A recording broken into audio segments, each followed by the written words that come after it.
It's dumb, right? I gotcha. I mean, everybody likes to be part of a tribe, and so Oh, I forgot to ask pre-show. Phil, can you grab some dice to roll for tonight? 6-sided dice, thank you. Or Bob, both of you. Y'all can got both it. fill It's in. right here. Since Cheryl Joe. Oh, he's got his big one. So, Oh, all right, I'm gonna pick 1, 2, 3, 4. Let's do this one.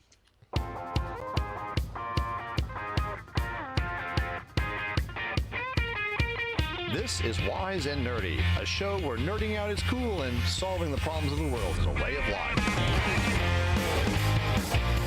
Oh, toil, all that trouble and whatever that crap is for authors. I don't know, but I don't care either because it's drunken uncle night on Wise and Nerdy.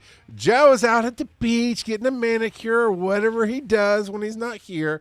And so I'm the captain now, which, by the way, I just finally watched that movie. Not a good movie, but it's all right.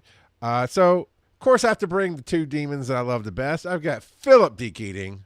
hi everyone! It's me, Philip D, your favorite unk from Philadelphia. My favorite goblin and the cryptid hunter who tells us all about the goblins has got Bob McGough. Yeah, all the way from the bustling metropolis of Millbrook, Alabama. Woo woo! You know what's funny is since January, where we saw each other last, I think at Chattacon. Yeah. No, you were at the Southern Fried. Anyway, so Yeah. since January, I've been through your neck of the woods so much. Because I went down to Biloxi for my anniversary and came up and gambled right behind you. And then I've been picking every up time you've done it, I've been like out of town. Yeah. And then over the last couple of weeks, I've been picking up these random long distance transports on ambulances with a company I'm working with. And I went to Athens, Alabama, and then I went back down to Biloxi to take a patient home. So it's been crazy, man. Yeah. Well, but I don't stop because it's Alabama. You don't stop in Alabama. No. No, not if you can help it. Yeah. So yeah. All right. Well, we are going to pretend to do the show appropriately tonight.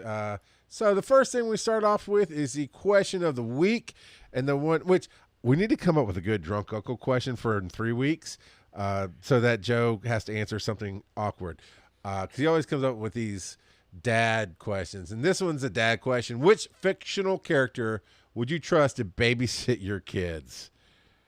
I mean, the obvious choice is Mary Poppins. That is true. That is the obvious choice. That's the easy win there. I think Jared from not that From one. Subway? Are you going to say Jared from Subway? Whoa! The labyrinth. Oh, Jared. just as good. Yeah, but at least he had goblins to help. Is all I'm saying. Jesus. Yeah. They did not put him in goblin prison, and we put the other one in real prison. So, step up. Talking about Athens. Athens is home to the abandoned luggage place, like luggage or mail or something like that. It's some big like complex up there. We go buy the stuff that people have abandoned or whatever. Yeah, but they have Hoggle from Labyrinth there. Wow. Apparently, I guess I don't know if he was getting shipped somewhere and no one ever picked him up, but they've got Hoggle. So of course it's like a piece they just display, because obviously any of us would have bought that in a heartbeat. Oh yeah, no, it's on display. Apparently, it's just a cool place to go. It's unclaimed baggage, and it's in the Athens. Yeah, that's what my ex-wife area. calls me, bud. So who is? For me, there's only one real answer, dude. It's Lisa Simpson, right? You can at least know that my kids are going to be safe. Yeah, she's what, a 10-year-old girl. Unfortunately, they would be exposed to jazz, which we would have to deal with through therapy. But she's like, I'm thinking all cartoon characters, and she seems like the safest option for my very special guy, Daniel. So, like, hands down, right? And as soon as, thinking about other, 90s cartoons, I can't have the Powerpuff Girls watch them because Obviously, they're going to get into some hijinks. Maybe Hank Hill, right? The revival, Yeah, the renewal of King of the Hill just started, and it's awesome. Is it? Oh, dude, I haven't watched great. it. It looked kind of. It's I don't know. great. I've heard nothing but glowing reviews. Hey, So. as a hardcore, proud King of the Hill fan, it really holds up, and it's like they didn't miss a beat, especially in the writing and the small quippy jokes. Maybe Daria, right? Daria seems like you see the pattern that I'm having here is like someone who's the smartest person on the show, and that I know is not going to get my kid kidnapped or put onto a magic school bus and zapped away somewhere. These are where my head goes. No, I'm all on board with the Daria vote. I would my kiddo would, I think, who of course would have no idea who Daria was. I think she would be, oh my god, she's so cool. And I quote, goth emo daughter would vibe on Daria, I think. So well, other than Jared from Subway, Charles, who would you have watch your children? Not what I said. That's not what I said at all. I don't know, man. Master Chief from Halo. Actually, you know what? No, I got you. Kratos, because he kept that kid alive and did okay with him after Mama died. I'll take Kratos. That's fair. Okay. I mean, on that same aspect, The Last of Us. What was it, Joel? Joel from The Last of Us. Yeah. If you want to go video game characters. Oh man, I can't. The first like Walking Dead game that they came out with. Oh yeah. I can't. Bill, the old man Bill. No, it was the guy in the Walking Dead, not Left. I'm sorry. You were the main character in that one. Yeah. You're the main character, but you're keeping the kid alive. So yeah, I can't remember the name of that character, but yeah. No spoilers. I mean, that game's been out for a hot minute, but that game, like that game's a Turing test. If you don't cry at the end of that game, you're not human. I firmly believe it. That I'm not ashamed to say I cried like a little girl at the end of that. It was dramatic. Good game though. Good game. So yeah, he'd keep him alive. If he can keep him alive in the Walking Dead universe. Come on. Isabel from Animal Crossing, if we're gonna go video games. I love how they made her the Doomslayer. Oh, I know. Well, I mean, that you'll know she's safe. She's got good friends. So good. All right, I want to try to play this here. We've got one from Casey on the fictional babysitter. Let's see how this goes. G'day, dads. Casey here. In the 2000s, I binge watched the heck out of the Pokemon first movie on VHS. And before the start of the film, they had a little short film called Pikachu's Vacation. And it was about the Pokemon without their trainers having a little holiday sort of thing. In that film, Bulbasaur was super responsible with Togepi, and it's kind of cemented in my mind that Pokemon would probably be pretty good at taking care of your kids if they existed. Mind you, I probably wouldn't leave my kids with a Drifloon. If you know, you know. But I reckon if I could pick like a Pokemon, I'd probably pick something like a Ivysaur or Bulbasaur, something not too big but big enough that they can with vines, you could grab the kids and pull them back if they start running away or anything like that. So yeah, that's probably my choice. It's a bit lame, but Bulbasaur. Hey, you go with it. Yeah. Lost Slimy puts Mr. Mime as a bad choice as well. But yeah, all right. I think I just pretty sure that's the only babysitting one that we have on here. So we've got until like the commercial break, but we'll figure out the nice drunk uncle one to put on Joseph in 3 weeks. So Phil, if you would do the honors and roll some dice. That would be a 3, which would be, how do I try new things in life? Look at you trying to be professional and stuff. Nice try, bud. Thanks. I learned it from you, Mom. The idea is as creators, right? I wanted to talk to you guys about when we've tried something and it just didn't work, it failed. I was kind of thinking of your joke at Dragon Con where you're talking about the aborted baby's engine, Phil. And but you tried, and it wasn't the worst. It but worked 50%. Yeah, and then there's things you tried, and everybody's like, "Oh, that's not going to end well," and it goes amazingly, and that can apply to any walk of life. But how do you push yourself out there and try something risky that's new? For me, it's less of an issue. I realize it's kind of a cop out. For me, the issue is not trying the new things; it's sticking with the new things long enough to know if the new thing worked or not. But what I will say is, I got married way young, and then got divorced, and kind of. It wasn't until I went through all that I kind of realized that I was waiting to do a lot of things until someone else would agree to do it with me. And like, I would want to go to a concert, and if I couldn't get someone to go, I wouldn't go to the concert, and or just anything like that. And so for me, like, kind of the eye-opening moment was like, I was, I don't know, 24, 25, and there was just this one little concert I wanted to go to, and I was like, you know what? No one wanted to go, no one cared. I was like, I am going, and I want to see this so bad. I'm just going to go. And that was kind of the moment that I was like, you don't have to try things as a group. You can try new things by yourself. It'll be okay. And I took that really close to heart. And then the very next thing that came up was my fat self started doing medieval combat reenacting. Wow. Metal armor and all? No. Oh God, no. I had no money. But it was it was like the foam style. It was an organization called Belagarth, and I actually got some of my friends. We were doing it. We were having a great time. We would go out and whack each other with foam swords, and they had like their annual like big event was coming up, and all my friends backed out on me. It's like, you know what? No, this is the new Bob. I'm going to go do the thing, even though none of my friends are going to be there. And it was in the top 3 most miserable weekends of my life.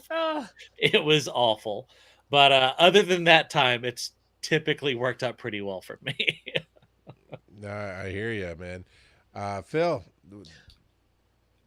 For me, to look at the actual question that it is like, how do I try new things, is getting comfortable with failure, right? Because everything that you're going to do for the first time, you're going to be terrible at. The second time you do it, you're still going to be terrible. So like, getting used to the feeling of failure has really helped me kind of push my limits, especially on new things, and push my limits through multiple things, right?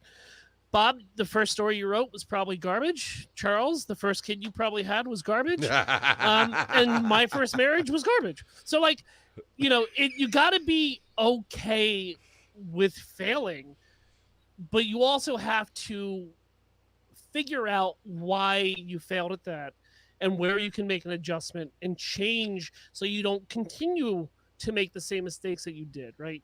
I mean, my first podcast, it's funny to listen to it now, it's almost cringeworthy. And I feel like everybody has that opinion about the first thing of whatever they've created. And so it's about pushing through those boundaries, right? A lot of stand-ups will fail, 90% of the time before they finally find their groove, find their voice. So for me, trying new things is about not only dealing with, we're going to be bad at this for a while, but it's up to us to continue to do it, right? Which leads to my second thing. Are you having fun doing it? Yeah. Because if you're failing and you're not having fun, and now look, it doesn't have to be fun 100% of the time, but you have to at least have that spark to find joy in what you're doing or creating, and finding that bit, right? Charles, you were talking about jokes that I had at Dragon Con from 10 years ago that failed. But you tried. I thought, but I it tried was it, funny. right? It hit 50% of the room. Yeah. But also, like, I had fun making that joke in a very awkward situation, right? And creating new things and pushing new boundaries. Everything you're gonna make is not gonna hit 100% of the people, right? But you'll find your people. Your people will find you. So it's all about kind of keeping that the scales balanced of dealing with things not hitting immediately, but still having fun with doing it and finding that happy medium so the scales don't tip one way or the other. Yeah. Yeah, Bob. No, I mean, I agree absolutely. Um, if you know, if I had to be a success at all the podcasts I do, uh, uh, by any metric, I have utterly failed just about. But I enjoy making them, like, and so I have the amount of fun I have vastly outweighs, my lack of success as a podcaster. I do it because I love it, and that's why it's one of the few things I've stuck with for year after year after year after year. Writing's kind of the same way. Um, I mean, I think a lot of folks would argue my books, what I write now, still sucks. um, but I love doing it. It would kill me to not do it. I enjoy it, so I'm going to keep doing it. And yeah, there have been projects in the past that like I've had to be like, you know what, I'm not enjoying this at all. Like this is just like pulling teeth. And even if it does okay, it's like I can't see myself doing this for 4, 5, 6 rest of my life. I'd just be miserable. So I need to take that energy and sink it into something that I can see myself going the distance on. But Bob, that's a great point on knowing when to say we're done, right? There's been multiple shows where I've hit that wall and I'm like, I can't push through. I can't fake this anymore. I've got to step away from it because not that I don't enjoy the company that I'm doing it with, but like we've run our course and I'm not having fun. And now it feels like it's a burden. And now it feels like a job. And now I'm not giving 110% like I normally do.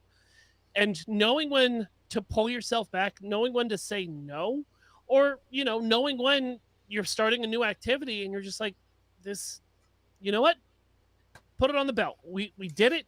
We tried it. We had fun for a little bit, but it's just not hitting the same way, and just stepping away from it is super important. Yeah. The biggest project I ever like sunk like a lot of time in that just, failed so miserably was, and part of it was like, I didn't really pick the best time politically to get into this, but I had this idea of, I love making America great again. Right. I love music. Like my master's is in music industry. Like I love music. And I had this thought of like, I started a project where I wrote a letter to pretty much every senator asking them, what's your favorite song and who is someone from the other party that you would consider a friend? And just to have this Instagram, I'd post, in theory, I would have posted responses. But I wrote all these letters, and not only did no one in the world cared what I was doing, but I had one senator respond, and it was one of Alabama's senators. I didn't even get both senators from Alabama to respond. I got one, and he picked Sweet Home Alabama as his favorite song. I was like, you know what? We're done here. Yeah. It's a great concept though, right? Because it's political, but being apolitical at the same time. Yeah. I think it's a great concept, and I'm going to write it down to take it. So. Please. Yeah. It's one of those, I think 10 years ago, it probably would have worked when things were slightly less polarized. I think it would have maybe caught on fractionally better. But and that's the other thing. It wasn't very fun to do. But I would say the fun part was you actually tried something instead of holding yourself back, and you don't regret not trying it, right? Yeah. You tried it. It would have been a lot more fun if I got responses. Sure. But writing letters that no one even can send you a form letter for. Well, Bob, you wrote them out with magazine clippings of different letter sizes. Man, what did you want them to do? Right. You threw in old Doonesbury cartoons that didn't make sense. Yeah. I was going ransom note, but yeah, sure. I know. I know what you're saying. Lost Limey says he has an amateur writer. I've written hundreds of chapter 1s and about 12 chapter 2s. And he goes on to say, in the last 3 years, I've had the philosophy that life's too short to be embarrassed by going or doing something by yourself. And Surgeon's Law, 90% of everything will be crap. And then, because he has to put the music out there, to quote the great sage, Kenny Rogers, you got to know when to hold them and know when to fold them. But I mean, it's all about taking risks as well, right? Because it's either going to work or it's not. I have a character that I will be playing at DragonCon this year that is going to hit maybe 50% and lose 50%. I've shopped it with a lot of people that I trust, and I'm still going to go through with it, even though I know it is going to be rough. I'll just say that. But if it works out and I push through, it's gonna hit really well. But I also don't care about the people that doesn't hit. Like, I've had people walk out of our panels before, right? Because our comedy wasn't their cup of tea, because it just wasn't their cup of tea. We'll leave it at that, right? So it's a risk reward kind of thing sometimes, especially, you know, when you've hit past the new thing and you started mastering and becoming, you know, shaping what you do, that can get stale and boring, right? So you got to keep pushing yourself to newer heights and seeing what works and what doesn't. So it's going to be interesting. I'll just tell you that much. There was someone on the DragonCon subreddit. They posted saying like, "Hey, I've got this idea for cosplay. Do you think it's too niche? Like, will people get it?" And so many of the comments in there were, my favorite cosplays are the ones that only like 3 people get, but those 3 people are obsessed. Yeah, I get it. Never too niche, because dude, I still talk about it 8 years later. Like, you never know what you're gonna see, especially like you're saying, Bob, the nicher the better. Like, I saw the Brave Little Toaster group cosplay at DragonCon. You could have, I could have given you 10,000 guesses on what I would see, and Brave Little Toaster group cosplay wouldn't even hit the top 100,000. Yeah. So there's been amazing ones. Which I would let the toaster. I would consider letting the toaster and Blanky be you know, babysitter. Okay. Except till bath time. You want Blanky to handle bath time. So, you said Jared from Subway, Charles. I did not. You said that. So, you know, I was doing a game show with a partner. I'd like being creative with other people. It's a little bit of a safety net, right? Because you can bounce it off somebody who you trust, and they go, yeah, that didn't work, but here, try this. That's helpful.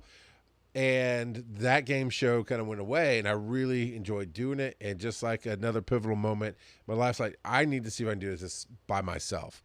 And I started shopping ideas. I got with Phil, and we came up with a couple of different concepts, and I started roughing it out. And then I started trying to get the smaller cons, and it's called Fandom Face Off. And for the first year, which is 3 or 4 cons, I would always text Phil, man, this is going to be the one. Nobody's going to show up. Nobody knows what this thing is. Nobody's going to show up. And then people do, and I have a good time. And I text him after, oh, man, it's a great time. We had this many players, whatever. And even to this year, like, I know people are going to show up, but that's still that voice going, nobody's going to show up. Nobody's going to care. No, but that's fine, right? Do you know how many open mics I've played by myself to nobody, right? It's a reason that comedians don't film their specials at the Comedy Store, right? They film them at the bigger venues, because you use those smaller venues and those smaller rooms to hone your craft, right? I mean, there's been countless times where big name, A-name celebrities show up to the Comedy Cellar in New York to test out new material, to see how it's going to go. You know, well, the one thing I want people to realize is that it's okay to have nobody or small amount of people consuming whatever you're doing. Yeah. Because that's where you're going to they'll probably be the loudest in your community, right? And they're the ones that are going to help you keep your repetition so that you can, like I said, hone whatever craft you're doing. If it's music, if it's writing, if it's tap dancing, it doesn't matter. And then when it finally does break through, you're going to have these OGs that have been helping and talking to you through the beginning, man. So yeah. Even Hendrix got booed off stage when he opened for the Monkees. Like, think about that. He was the opening act for the Monkees, and he got booed off stage. Like, what are we talking about? Yeah, I did a panel once to 3 people, and I was like, oh God, I don't know. But turns out one of the 3 guys owned a brewery, and he came up to me after, asked me a bunch of questions, and was like, man, my brewery does events all the time. You can come set up a table anytime, no charge. And I took advantage of that a bunch of times. And then years later, he started a book club in Birmingham and invited me out and fed me. And I sold like $100 worth of books. That's great. To a book club. More importantly, they fed me. That was the real thing. Oh, that's what I was talking about. I don't care that you sold books. Yeah. I care that you got your food, my guy. Yeah. So you just never know. That small. I got more out of that small crowd than I've gotten out of a lot of, main programming type panels. And the more you do it, right? Anybody can attest.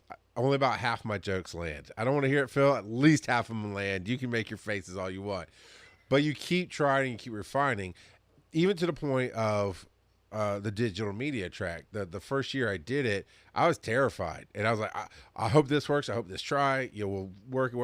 And it went well. And then we improved. You get the feedback, and you get the what went well, what could we change, and you always keep that open to where now, like I just had the volunteer meeting with the team, and I'm just like, what you see right now, what you hear right now, that's the level of stress. That's it. The show's the show. It'll be fine. Because the more you do something and the more you not just have success, but the failures you have are helped fixed or changed by the people that really believe in what you're doing and where you're going. And I'm sure you have beta readers, Bob, for your books. No, that would be what professionals do. Oh, okay. Sorry. I thought every writer did that. I don't know. No. You're supposed to. Well, I promised Phil he could be your beta. So I would be your master beta. Yeah. Why don't you roll some dice there? Except that I'm illiterate, my guy.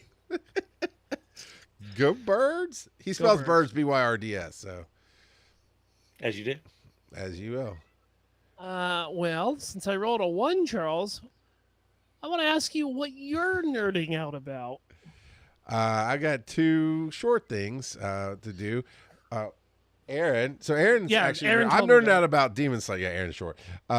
Demon Slayer. The next movie is coming out September 12th. My daughter and I are going to go see it in IMAX. I'm so excited.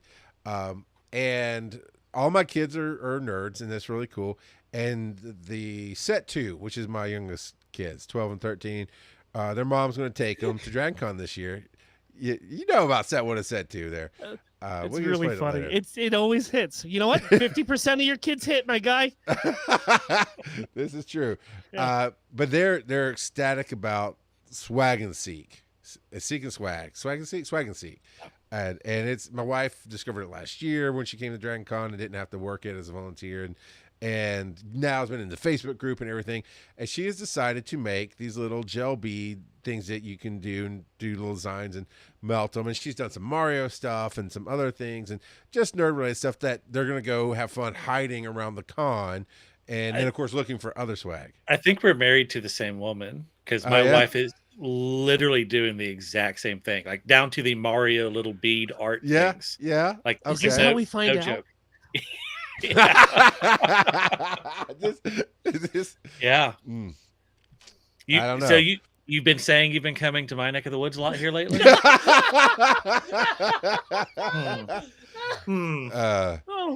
Hey, okay, look. This is not going the way I anticipated. Let's let's shift the gear. So, I asked her. So she was like asking for ideas. I'm like, hey, do some Demon Slayer. I like Inosuke. And then she did this little guy for it. And so I decided to keep it. So that's why it's in my studio. So nobody's getting the Inosuke. Hold on. What is that? That's him behind me. Is That's that a police Inosuke. officer? What are you holding up? I can't do it right. That's Inosuke. You don't watch anime. We'll get to what I'm nerding out about, Charles, at some point. Okay. Then she took it upon herself, I always have my jersey on, to take the owl that is going to be my pin, and she made the art for my owl, basically. Nice. And the other thing I have, Phil, you said, set one, about 50% of the kids hit, right? Yeah. The first try is he dropped out of high school. He's a failure.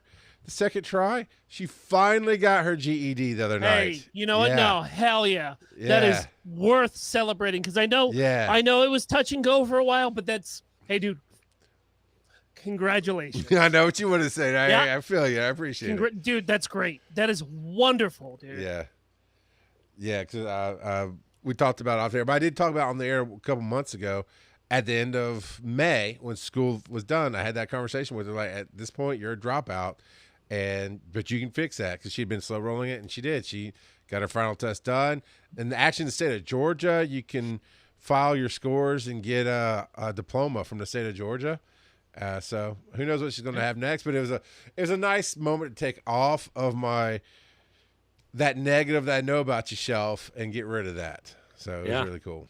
I had a family member that they were in special ed classes their entire high school career. And we did not expect a lot from them. But they just graduated their master's last year. Wow.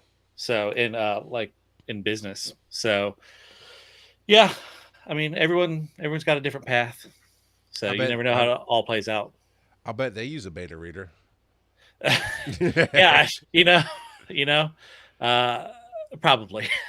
So I asked the guys. It's Chat GPT. I did change it up a little bit tonight. I asked the guys if I could ask them a specific nerdy question about what they're nerding out about, and we're going to get their standard nerding out. So the question for you, Bob, is why do you nerd out about cryptids? What about cryptids lights your fire, man? I think something we talked about off air, or I think we talked. We randomly get that into was these monster private, talks. It's a polite way to say this was a private conversation. No, something we talked about off air earlier was the things that influence you when you're young that you don't realize really going to have a huge impact on your life. And the Scholastic book fairs always had like some book on like a Ripley's Believe It or Not, or like History's Mysteries or things like that. And those are always like my favorite books to buy. And I don't know, I don't believe in the supernatural, but I want to. I don't believe in ghosts, but I think life would be a lot cooler if they were real. So I just kind of go through my life acting as though they are, even though I don't believe that they are. And I kind of cryptids is the next step over. Like some cryptids could actually be real. So it lets me, I can justify believing in some of these, like Megalodon. Yeah, obviously it's extinct. But what if it wasn't? Or is it? Right? Like how cool would life be unless you ran into one if they were real? Aren't cryptids just animals that haven't been found yet? Like, because like the giant squid was once considered a cryptid, right? A myth, yeah. And now here we are. We have these giant, 20 to 25 foot squids that just hang out in the ocean. Yeah, and those are the ones that I enjoy believing in the most. But then my favorites are all the just absolutely ridiculous ones, like Mothman. Okay, first off, kind of who is? You have to pick one, right? All other cryptids are put down in front of the one that you're going to keep. Which cryptid is going to be the sole survivor? Who is your favorite, Bob? Not to put you on the Mothman. Mothman. He's not leaving. He's getting something. You chose wisely, my guy. Is that a knit? Mothman? It's crocheted. Yes, crochet? This is a crocheted. Gifted to me by my hetero life mate. Denny Lee Robinson. Oh, didn't get to that. Yeah. We're a- My booth, when I set up, I bought a basically a knit Mothman years ago, and he lives in my booth. Like whenever I set up, he's always like one of the first things I set up. He just sits there in this like fake dead tree that I bought, and just sits there and stares at everyone passing by. So yeah, love me some Mothman. I'm sorry you don't have ghosts and cryptids down where you live, but as somebody who lives in Gettysburg, Pennsylvania, I'm going to have to strongly disagree with your point of view, because me, Bob, I've had the complete opposite lifestyle that you've had about the paranormal and all this. There's been things I can't explain that have happened inside our house. Drugs. There's been other things that I cannot explain inside our house. Inside the house we live in, I'll get phantom smells that have no reason to be there, right? There was one day that I walked out of the studio and it just smelled like roses in the middle of December. Or we'll have perfume smells down in the TV room, right? There'll be noises and things kind of just slightly ajar in this house. It's funny, the previous owners had inside of every door that is inside the house I live in now, there are latch locks on the insides, which has always been concerning and weird. But we do have some doors that will be, tightly closed, that when we wake up, it's they're open. So yeah. No, I used to give ghost tours when I was in college and stuff like that. Like I'm very open to it. I've just never had anything that I couldn't Bob, explain. I can't wait for you to come up here, man. Yeah. Because I'm not gonna talk about it here. We'll talk about it in the post show. I live right next to this state park because you wouldn't believe this, but Gettysburg is actually right next to the Appalachian Mountains. I've been to Gettysburg. And so we have this state park called Michon State Park. And I have some questions about things that I've personally seen while in that state park. So I'm on the exact opposite side, right? I'm not a skeptic, but I want to be, but I keep being thrown evidence that makes me believe otherwise. Yeah. Yeah. We should do a digital media cryptid panel sometime. Dude, I would love to. Dude, I would love to work that out next year. But speaking of pale ghosts, you also like Dairy Girls. I do. That's what I'm currently nerding out about. Or which what caught me way off guard when I just got done nerding out about, because we just finished it. I mean, we binged it hard. That's probably the quickest me and my wife have finished a show in a long time. Now, granted, it's British, so there's only 18 episodes in a movie. But they're really touchy if you call them British. But it's on Channel 4. It's on Channel 4. So, but no, it was so good. It was so good, and to me, the best part about it was how it was so funny, but they kept it so grounded in the troubles. And I've just always really enjoyed shows that do that it's laugh, and then you have that moment that kind of grounds you, and honestly, it makes the funny bits funnier to me. And I don't know, I just like that dichotomy. So, and it nailed the tone, I feel.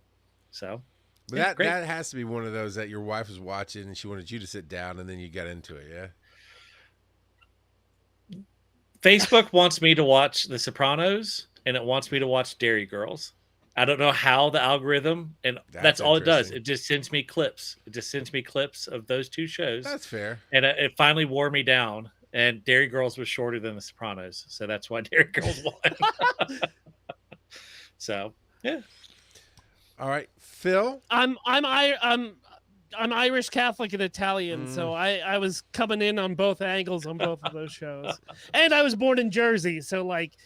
Yeah, you got to right at birth. You come out, they put the screen in front of you. It's Sopranos, and you're good to go. Yeah. Sure. Trash, baby. Why do you fanboy over Nintendo? Like, you got the Switch 2 pre-ordered and all that jazz. What is it that makes you fanboy there? All right, so the last time I talked about Nintendo on this podcast, y'all put a clip on TikTok, and there was some good engagement. 4009 right there. Let's see. It was some good engagement from somebody talking a lot of trash in the comments. So I'm not sure if I want to talk about Nintendo again, but why do I mean, dude, it's my childhood, right? So when I grew up, my first memory is, being in, I think, kindergarten, first grade. And so we had an NES inside the house. So, like, that's all I knew, right? Was like, we're living up in Maine. You can't go out because it's blizzarding. Your mom is sick of looking at your face, even though you're wearing your Ninja Turtle pajamas. Like, everything seems cool. But she sends you upstairs to go play Nintendo. So, like, that's what me and my friends did, right? We either played G.I. Joes, pretend we were Indiana Jones out in the woods, or we played Nintendo together. So, like, I grew up and the NES was prevalent in my life to the point all the way to 1998. I stuck with my original Nintendo until 98 because my parents didn't understand the concept of the Super Nintendo. Like, we have a Nintendo. Why do you need a new Nintendo? So, like, that whole generation of gaming, I missed completely. Right, I didn't play the Super Mario World. I didn't play Link to the Past, Super Metro. I didn't play any of these at home. Right, I would sneak over to a friend's house who had Super Nintendo, but it's not like I can sit down and play Metroid, right, or play Link to the Past, or play Chrono Trigger. Right, it was always these short burst games of like Super Mario World or Disney Adventure or the Goof Troop the movie, these small NHL 94. So the Nintendo is important to me because that's all I had through my entire childhood up until, middle school. And I was really excited to get that Nintendo 64, right? Cock of the walk, my feathers were out, getting on that school bus, right? Oh, I got this Nintendo, and then I was ostracized on the bus for having a Nintendo because everybody else was playing PlayStation, and Nintendo is for children. And I'm not a real gamer because, we're playing Twisted Metal and you're playing with yourself. And so, like, that's what I did, right? I would sit at home and I would play, Super Mario. I was glommed onto Ocarina of Time. So, like, Nintendo's always been there when everyone else has given me shit about the way that I like to game, And so that's why the guy in the comments on the TikToks that was talking about, how, oh, Nintendo this, Nintendo that. It was just like, well, I mean, great. I'm happy to be back on the bus, in sixth grade, getting bullied about the game system that I like. I'm not talking trash about yours, and you don't have to play it or buy it. But, like, it's just always spoken to me because who doesn't want to go into dungeons in my tunic and be challenged with puzzles to, beat this ancient evil and send him back to wherever he's from? Who doesn't want to throw on some overalls and, stomp on some Goombas and try to take down this dinosaur? That's why I nerd out about Nintendo, is because it has always been a controller in my hand where I can, in arm's reach, I've got everything I need to remind me about how good gaming is. Like, and these games hold up. That's why it's important, right? We can go through video games so quickly and kind of, everyone speed races to the end. Yeah, don't do that. But nobody knows the struggles of playing Mega Man 1. Man, Mega struggle. Man 1, Mega Man 1, there's no save states. There's no passwords. It's and yes, is it a nostalgia? Yes, I know. I know it is. I get that. Is nostalgia a very potent drug? Probably not the most potent that I've taken. But is it something? Is it something that I can also enjoy with my 9-year-old kid? and indoctrinate him into the Pokemon Nintendo world, I already have. Like, what are you going to do about it, right? Yeah. And it's just something that I've always enjoyed. I know it's not a great company, but it doesn't matter to me because you got to pick and choose your what's the word I'm looking for? Your hypocrisies about different companies and corporations, right? So Nintendo is, hey, that's my girl. She's always been there. For 40 years she's been there. Yeah, late stage capitalism. There's not a lot of good companies out there. You know, you gotta pick your evils. I also enjoy that. Literally, Charles, I can go upstairs right now, grab a cartridge that I've had for 40 years, and just plug it in, and it's still good to play. As long as you blow it out good, you're fine. Hey, man, I went to art school. I know what I'm doing. I think, being in art school and loving all the Nintendo stuff, it just would make sense for you to love anime. So here's what's going on. We're going to come at this at two angles. What I'm nerding out about is Final Fantasy. So as I was saying... That's basically anime. As I was saying, I missed out on that Super Nintendo, PlayStation 1, PlayStation 2. So during a Prime sale, very good, Amazon. It's a great corporation. There's nothing wrong with Amazon. Pick and choose your battles. I got the Final Fantasy Pixel Remasters, which is 1 from 6, and it was $40, right? So I said, okay, you know what? I'm going to sit down. I'm going to play Final Fantasy for the first time. I have it on an NES cart, but that NES cart is so hard.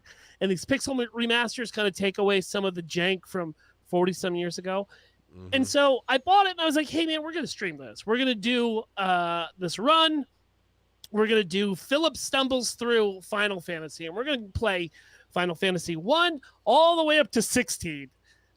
Yes, I understand how much time that's going to take everybody. You're not going to make it. But this was my mindset. And so when it came in the mail and I sat down and I was like, well, I got to see what kind of game we're getting into because I got to see if it's streamable. I got to see what kind of interactions I can have with the chat. I got to at least know what I'm getting into. So let me just pop this in real quick. And let me just get 4 hours later. 6 hours later. Ooh, yeah. And I'm really deep into Final Fantasy. And it was at that moment where I was like, this ain't for stream. This is for Philip. So for the first time in a long time, I'm playing video games alone on my couch. Wow. All right.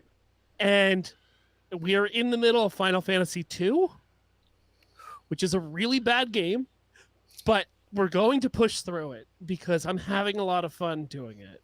Good. Which leads me to One Piece. Okay, I was going to say, if you get to 7, 8, 9 and you tell me you don't like anime, I'm going to smack you because you're lying. I was talking to a friend that was a friend of the show. And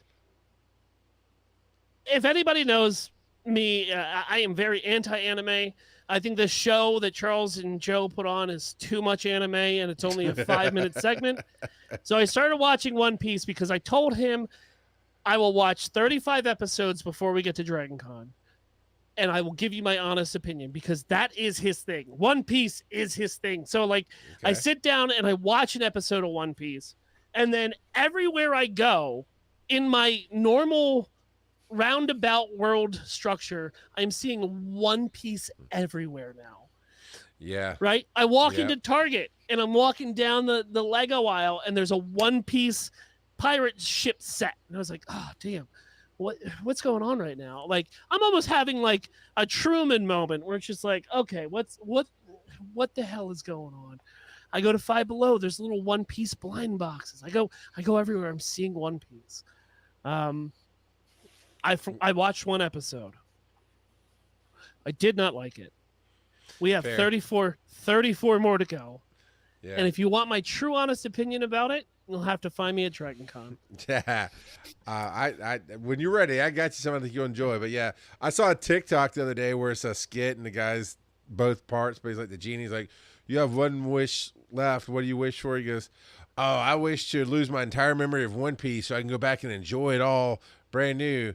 He goes, all right, your wish to my command done. And the guy goes, he does the shaky thing. He's like, oh, what's One Piece? 1,000 episodes. Forget that. And he moves on.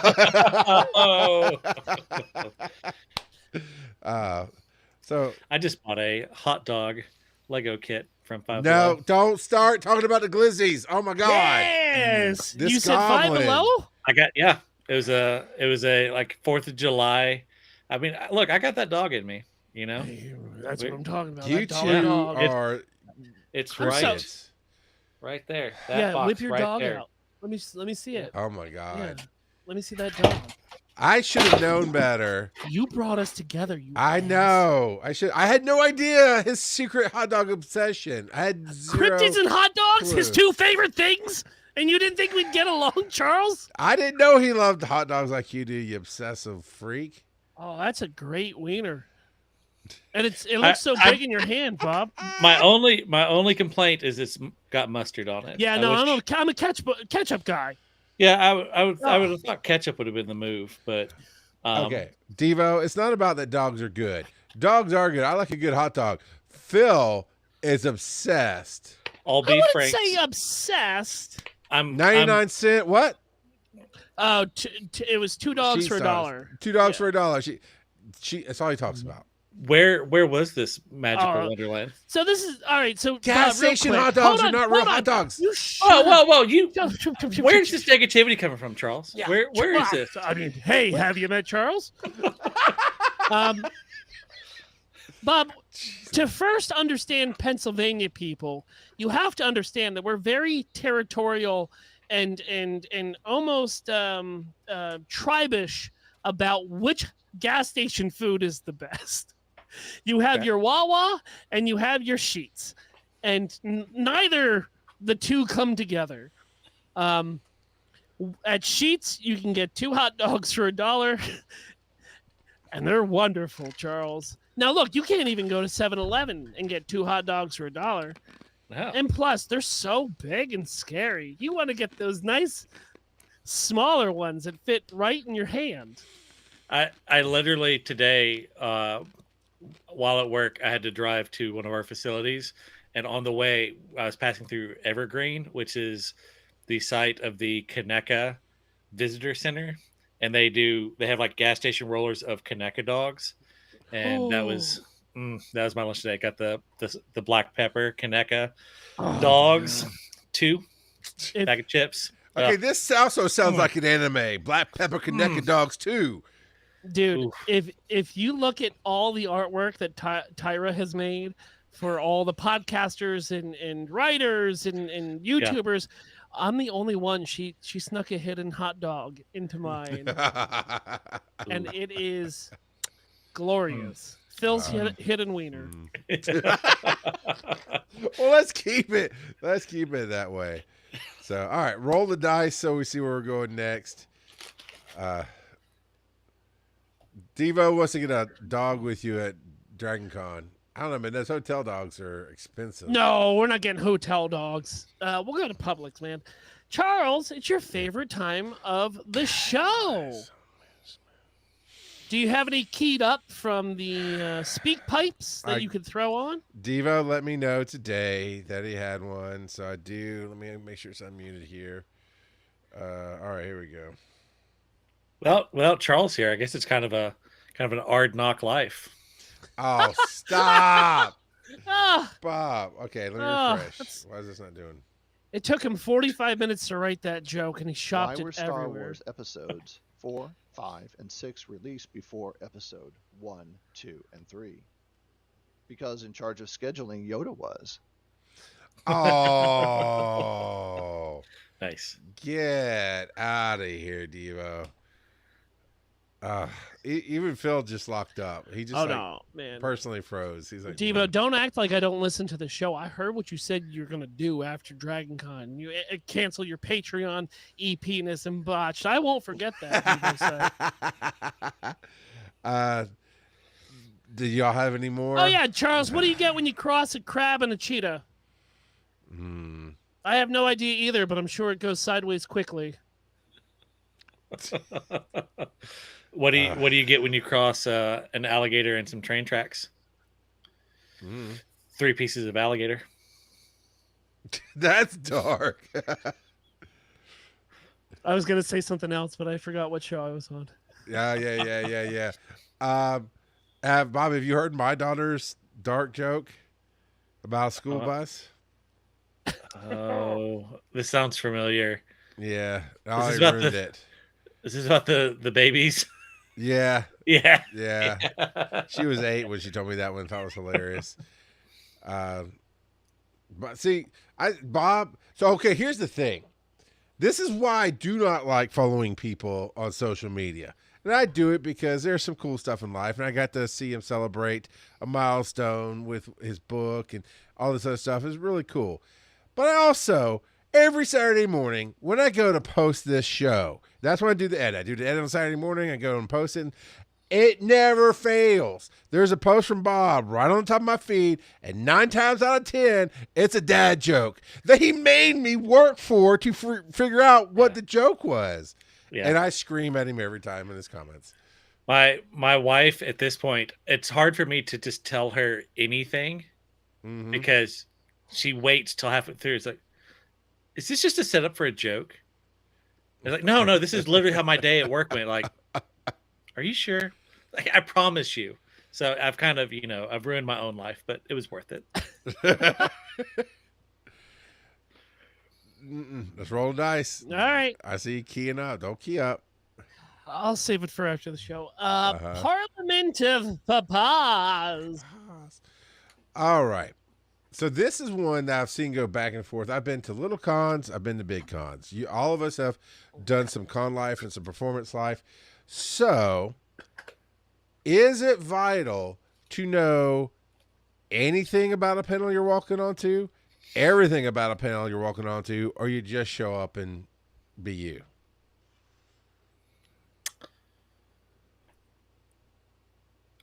I think it kind of depends on how comfortable you are with just speaking off the cuff. When I first started doing panels, I would, especially like if I was moderating, oh man, prepping to the nth degree. But that's a lot of just imposter syndrome. Like I would convince myself that I was not qualified to be on this panel. Spoilers. Right. And so, but eventually I've just done it enough that it's like, no, you can pretty much throw me on anything.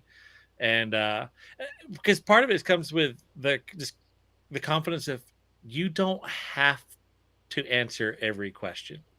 If you don't have anything to add, you can say, you know what, I think they've really covered this. I don't really have anything to add, and move on to the next question.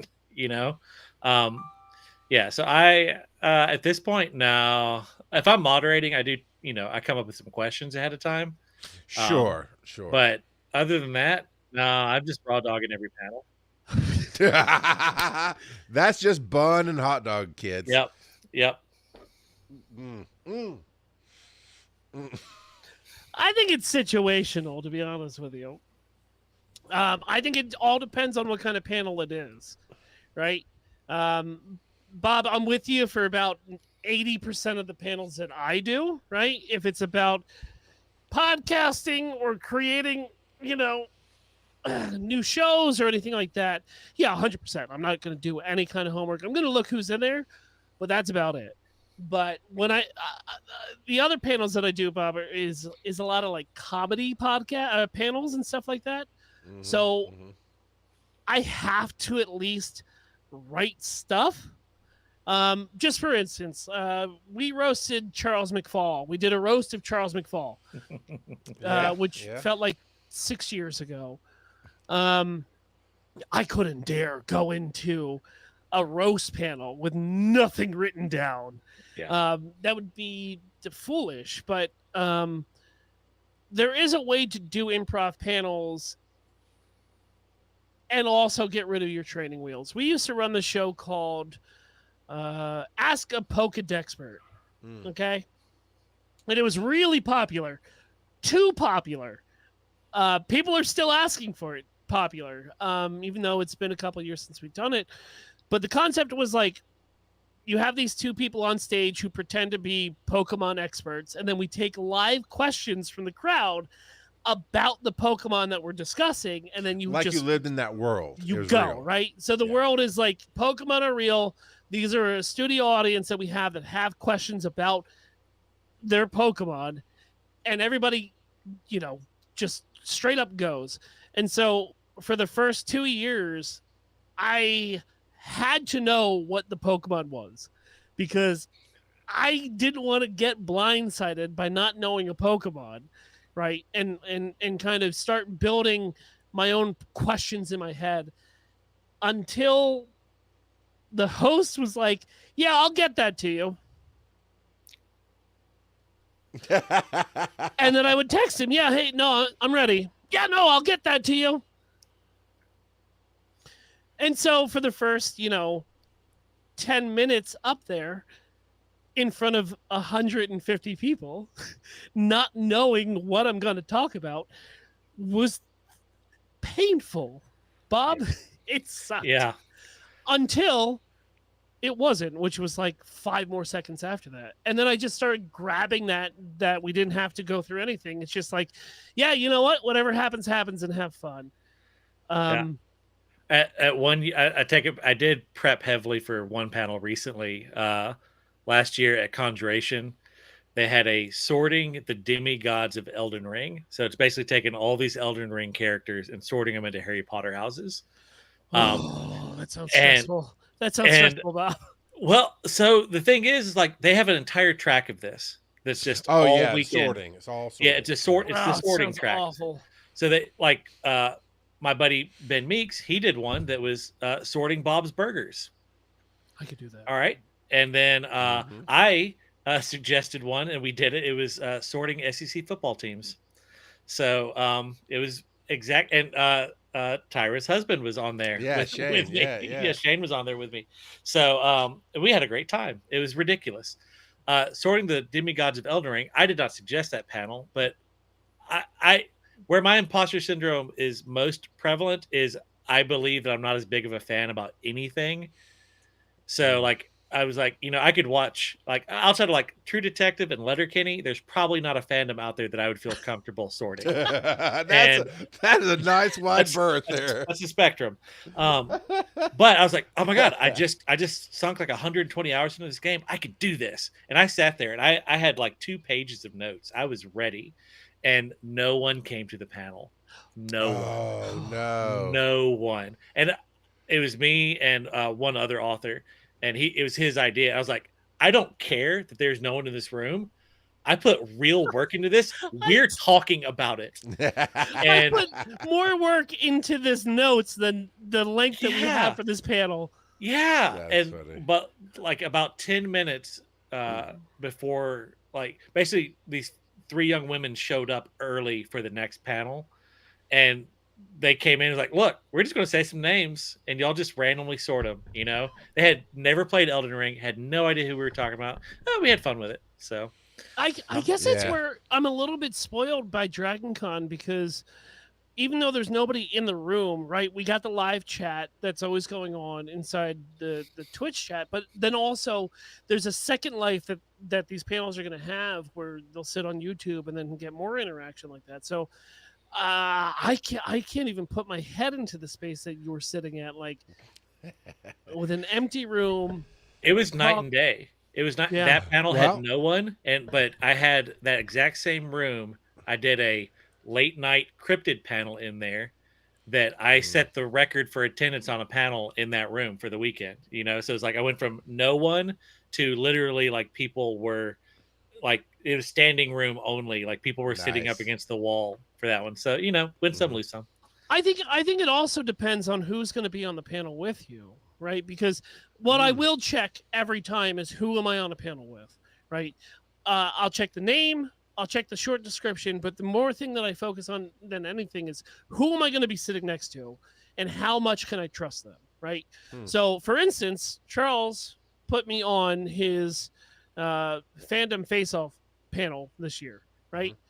And I trust Charles enough, right? I'm not going to do any kind of research, but I also trust Charles enough where he's like, who do you want to be your second. Yeah, person, who's going to be right? your partner? Who's going to be my co-chair? And like we were throwing names back and forth, and I said, you know what? I know somebody who can not only do this panel, but also will play great off of the energy between you and me. Because when you're doing a panel with multiple people, there's got to be some trust that, or there's going to be some holding, right? Like any kind of group of people, friends or co-creators, right? You're using each other as a crutch to get through whatever you're doing. And the best panels are when you always feel safe with the people that you're working with.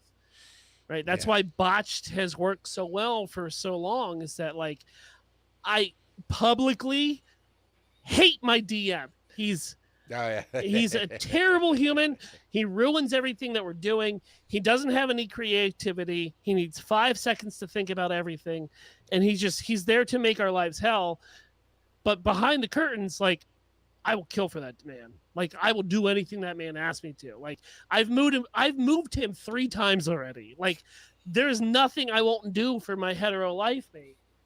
To the point where, you know, he rewards me with little trinkets to let me know that I've been a good little boy. But it's important to trust the people and at least know I have some familiarity with people on this panel. I've just never cared enough to do the research. I never know the people I look at. So, okay, case in point, I pitched the very first panel I ever pitched was the second year I came to DragonCon. The first year, I just came to figure out what was going on, see how it's going, hung out on the podcast track, saw people I knew, met new people, so on and so forth. So the second year, like, I want to pitch a panel. And one of the questions is, who's going to be on this panel? And I was like, I literally don't know who's coming to DragonCon. I have no idea what level people are. So here's some names of the type of people I'd like to have. It was Tom Merritt and different people like that. And because I knew basically it was Frog Pants centric for that podcasting track and that they would be there. And then you don't know anything else about it, the way they were handling it then. And so a couple weeks out, you got your panel, and here's 5 names of people you've never heard of before. And I went, sure, whatever. And I went in ready to do my thing. And that's how I met Bobby Blackwolf and Craig Stepp and Chuck Tomasi.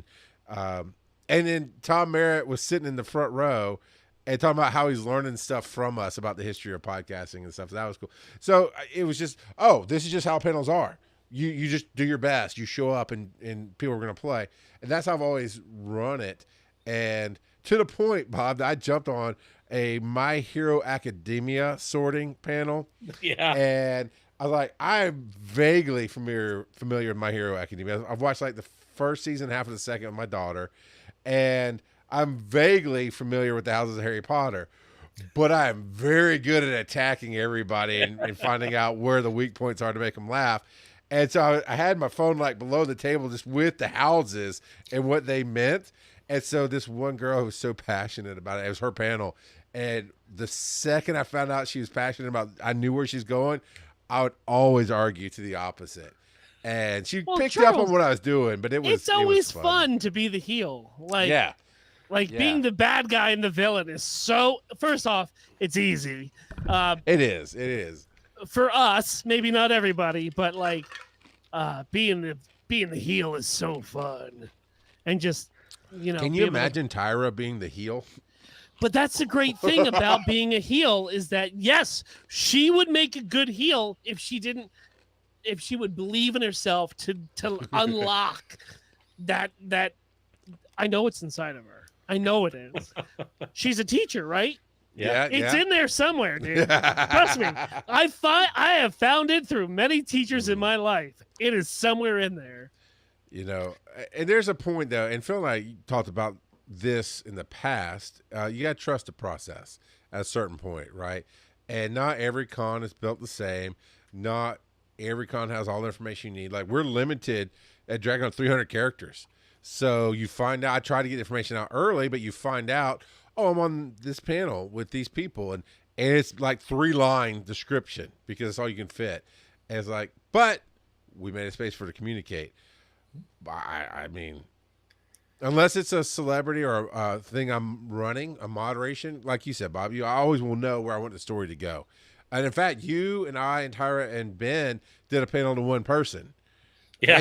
And Joe was on it. Yeah. So, yeah. Yeah. All the people who would sit and support were on the panel, and one person came. But and it's still recorded somewhere. I said, look, let's record it for fun. And I feel like that's Joe's life story. And Joe. There's some panel. He's my second at Dragon Con, so he's on with the schedule and whatnot. He goes, "Oh, I didn't think you minded. I put myself on. I set myself on this other panel." I'm like, "Sure, I didn't mind at all." And go get what you want, man. It's fun. So, but digital media will have 2 panel rooms again. Yeah. So I just have to ask: is that the best use of the space?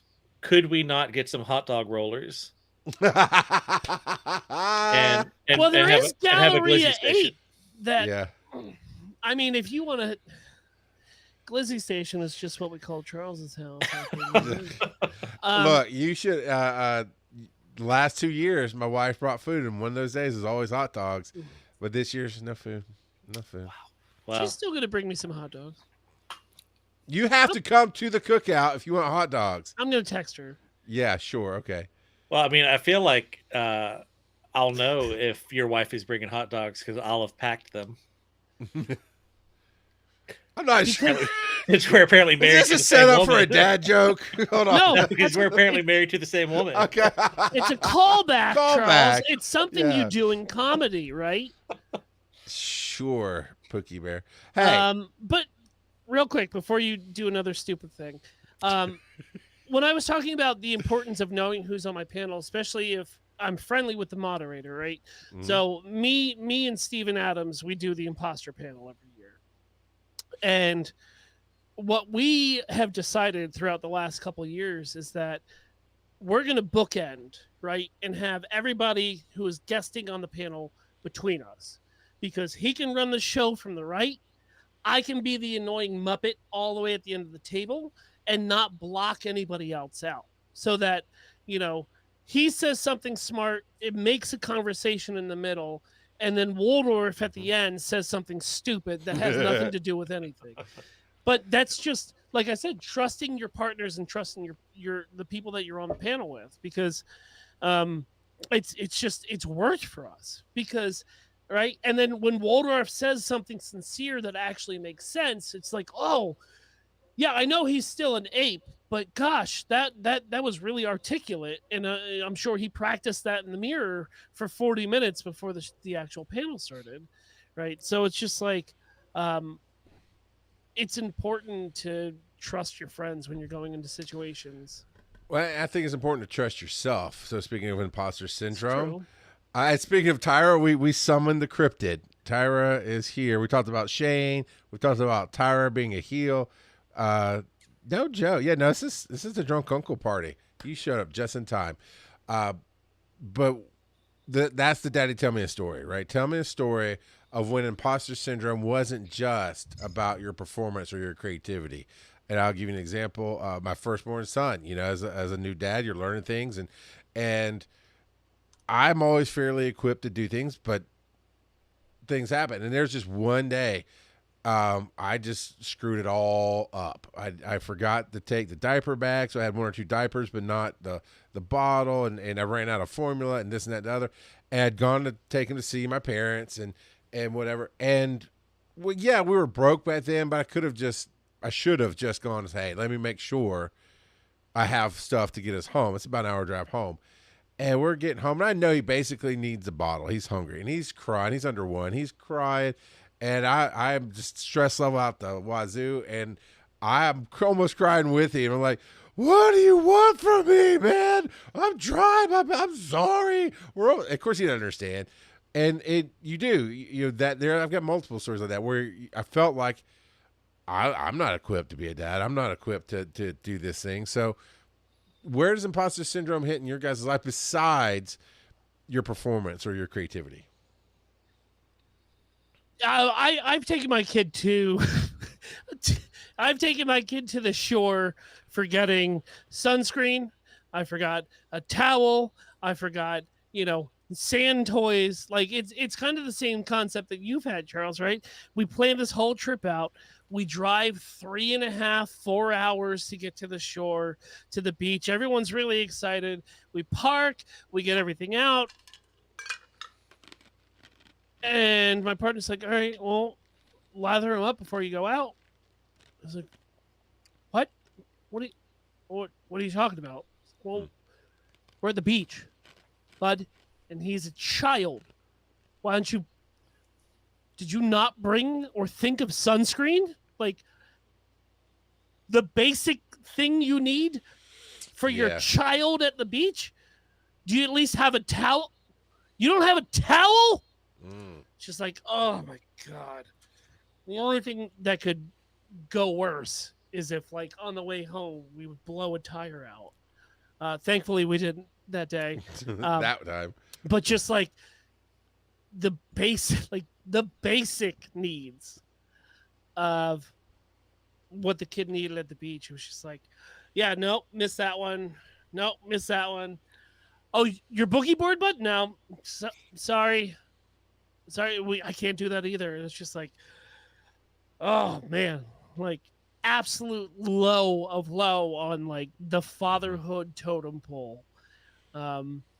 Luckily enough, there was like a Dollar General where I could run out and pick all this up, right? Yeah. But at that moment that felt like 4 hours was just like, why does anybody trust me to be an authority figure over this little goblin that is just like, all he wants to do, he's been in the car for 4 hours, right? The Switch died an hour ago. Like, he's just anxious to go out and play. And it's just like, hey, yeah, I know. Look at your dessert you can't eat, dude. You got to wait because daddy didn't do his little job. So hold this resentment until you're in therapy that I pay for. Next time I'll do better, right? And now we have a checklist, kind of like when I do every morning and go to work. Coffee, keys, wallet, phone, right? And so sunscreen, towel, boogie board, and shovel. Yeah.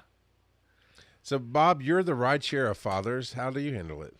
Well, I'm actually encountering it in my day job right now. Okay.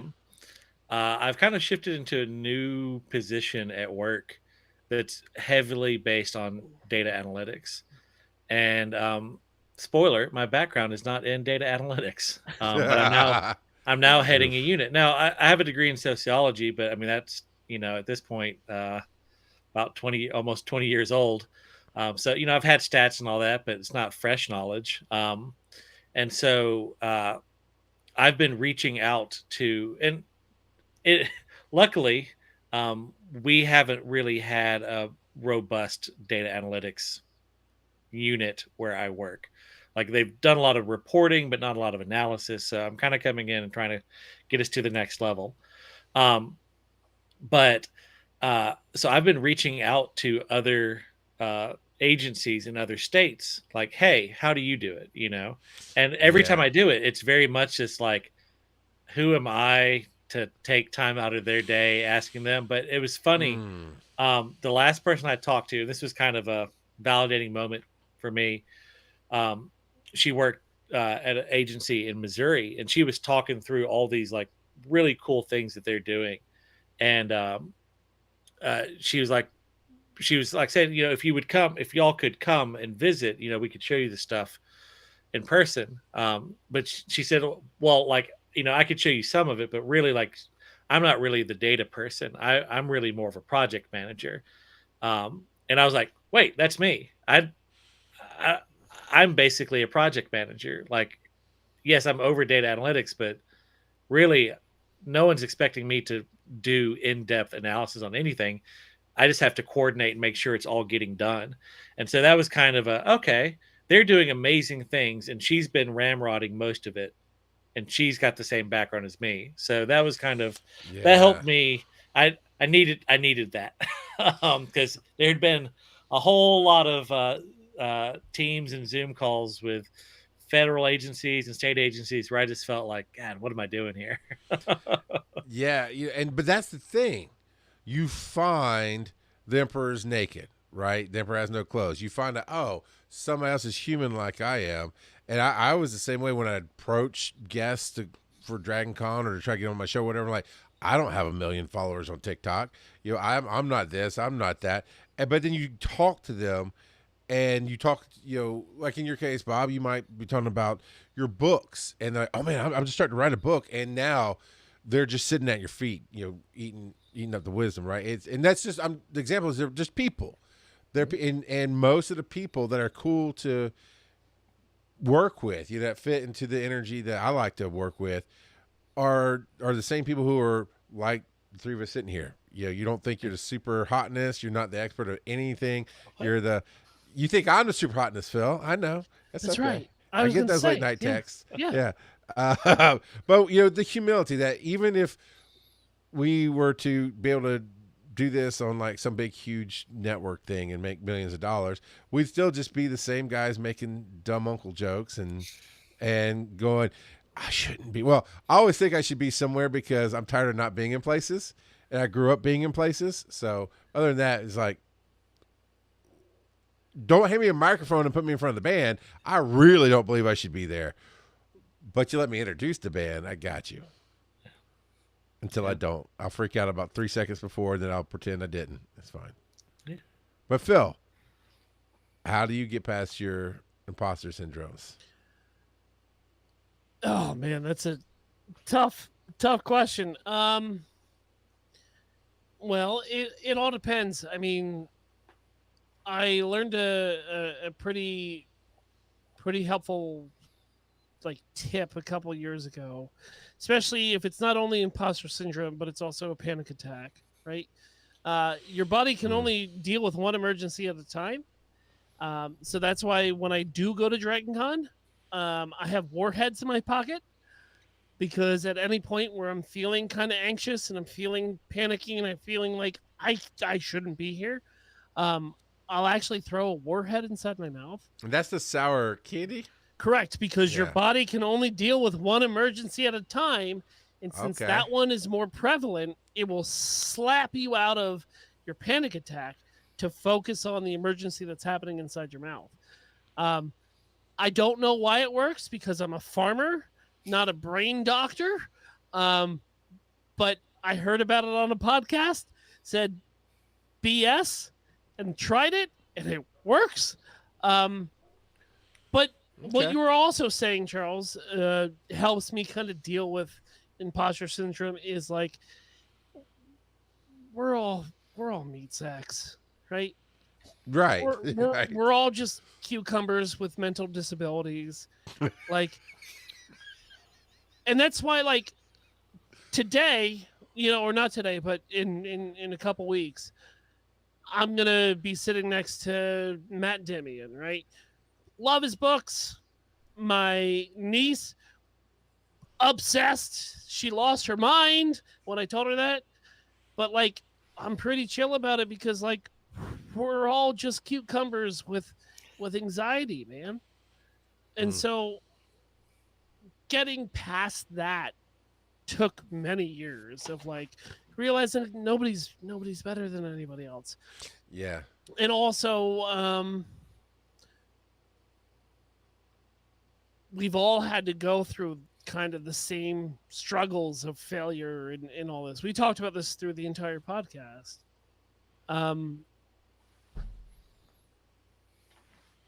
It's weird. Last year, we did the imposter panel in the Crystal Ballroom. We moved it up from the basement into the Crystal Ballroom, and literally was having imposter syndrome up on the panel talking about imposter syndrome to a room, like, full of people wanting to know about how they get past their imposter syndrome.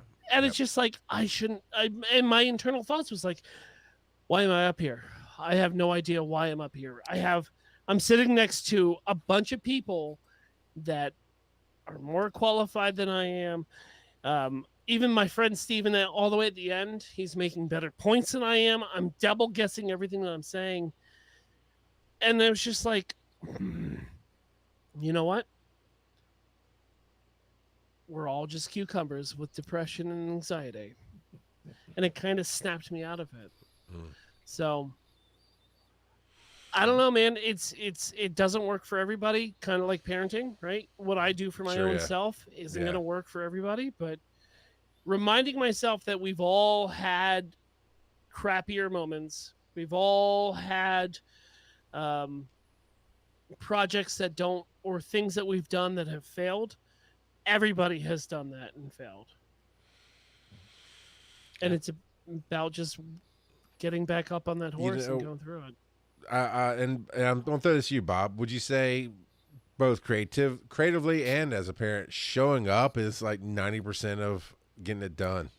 Yeah. Oh, absolutely. The thing that's always surprised me is because, especially like I do the bulk outside of Dragon Con excluded, the bulk of the panels I do are literary based panels, and imposter syndrome comes up on I'd say half those panels, and I've been lucky enough to panel with some fairly big names out there, and every one of them is like, even though they're a big name author, they're like, oh yeah, I still have imposter syndrome, um, but I just put my head down and keep after it, and now I'm here, and maybe they're just being nice and saying that, but I choose to believe.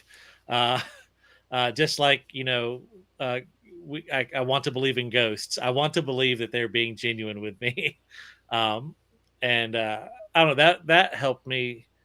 The other thing that helped me was basically people gave me money and didn't complain. Right. That helps a lot, doesn't it? Yeah, like I don't know, like the first time someone paid for me, not for a book, but they paid for me to come and speak. Um, I was like, oh, oh wow. Okay. I mean, let's be real. It was not a life-changing amount of money. Um, but the fact that someone like valued my opinion enough that they would pay for me to come and speak to a group of people, and then some of those people came up after and were like, "Oh, hey, no, that was really great. That was very helpful." Um, that was the moment where I still have moments of just intense imposter syndrome. Um, but after that, I can at least I have that. I can go back to that. Like, no, people have people have paid for the dumb things that you say, for all these puns. These puns are paying off. They're finally paying dividends. Do But you, Bob? Do you remember the first time you felt imposter syndrome in your life? oh man, I mean, some no, not the first time because it's essentially been always like I was a very very very shy child. Um, it took me a long time to kind of get over that. I one of those like chronic underachievers, and part of that was I never really tried because I never thought I'd be like Mm. why try, I'm not as I'm not that good, what to Interesting. what end. Yeah. And so I mean there's never been a time I feel like I haven't had it, and I just keep typically the things I keep after I get to a point where I'm comfortable enough that eventually I've done it enough that I've gotten outside validation from strangers essentially, and that my friends are going to be nice to me no matter what. Yeah. Yeah. But like when like book What? reviews come in from someone that I don't random person on the internet is on Reddit saying, oh hey, you need to check out Bob's books. I don't know them from Adam, and they're like my books, and they're taking time out of their day to recommend it. Like that's mind blowing Your Yeah. friends are to me. nice to you. Well, look, they're let's say that they're supportive. Your They friends they're are generally supportive. supportive. Nice. Um What? nice is a stretch. Supportive, yes. They Oh will my show up to my god! panels, but they My may mock me mercilessly my throughout friends the won't panel. even show up for my funeral, Bob. They might to just make That's sure only that because you're you've really already in there. thrown 2 of them for yourself. We're Yeah. over it now. Yeah. You know what? Third time's gonna stick. Third time lucky. Bob, were you like encouraged as a kid, like, hey, you could do anything you set your mind to it, kind of deal? Yeah, I was. So- I had pretty good. Interesting. I was lucky with my parents. Like my parents divorced when I was very young, but they both remarried to really awesome folks, and they were generally supportive, while also being like why are you not living up to your potential? You know, so it's kind of that dynamic of, Hmm. yeah, Also, okay, it's your no, fault, and we gotcha. support you, but what's with the dog collar? Like, what's with the trench coat? Like, what's going on here? You weird little shit. Like, Interesting. what's going on? See, I was always suppressed. Like I was told, I just because I mean, when I was 16 years old, I hit, or no, at 14 years old, I hit 6 feet even, and I'd already had a weight issue from all the trauma in my From the life. subway. Yes, that's a bad callback. You can, but anyway, so my mom was like, "You're so strong. You're gonna hurt people. You've got to always control. You've got to always make sure you're not. Oh, you're not. So I think that feeds into the spring of, the pinball machine of I fling out now, because now it's like you can't tell me I can't be here because I know I'm better than that, and I'm wondering if that's a thing. Go ahead, Phil. It's literally why you're a fan of the Hulk so much. Oh yeah, well, there's a lot of that. Yeah. Yeah. Yeah. No. Yeah. I identified with him.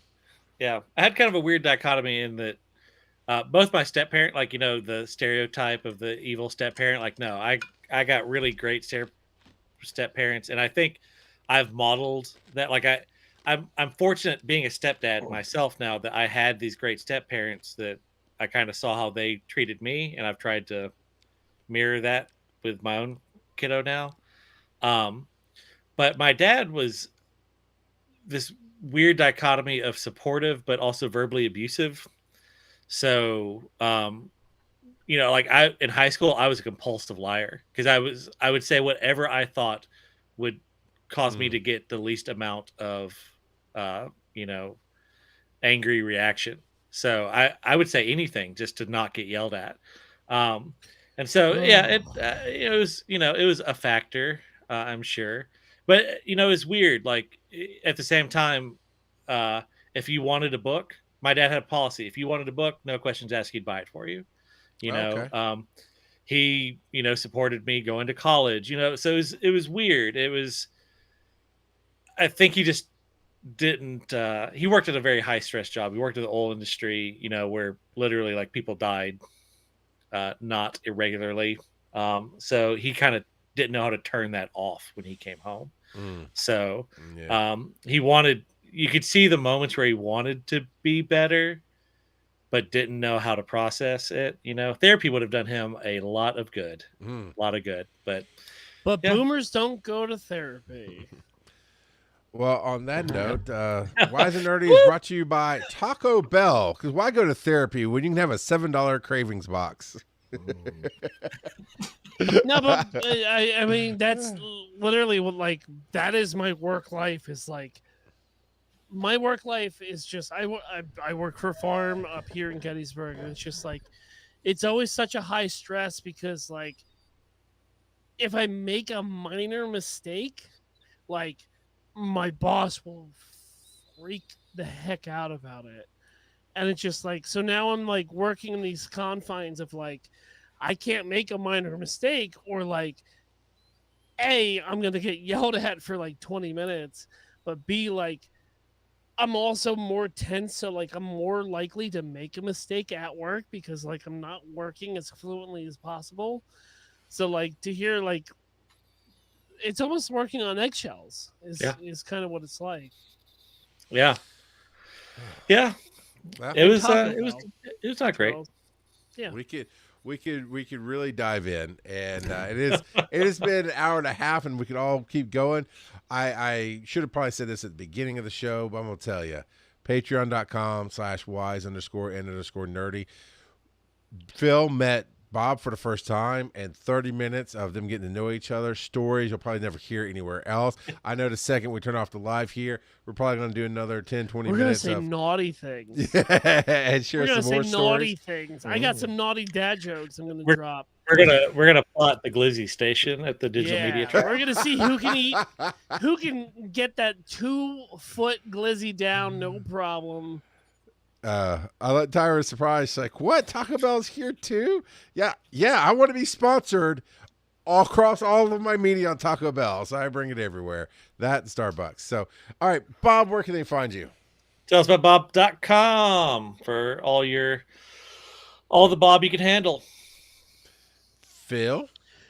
Imaginary Nomad, Twitch, Blue Sky, Instagram with a 1, and over at Botch Podcast, it's a D&D 5e improv stupidity. Now with 30% more gooning. You don't need to learn new slang. You're good, bud. You're good. Linktree is wise_n_nerdy, and of course my Linktree is RGOP42. Thank you both. You're awesome. Next week, and Joe.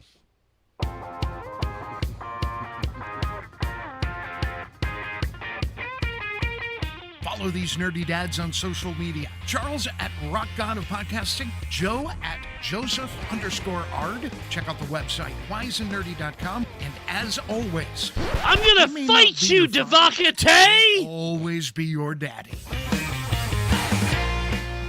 You shot you were too early, sir. Too early. Nope, I come when I want to, bud.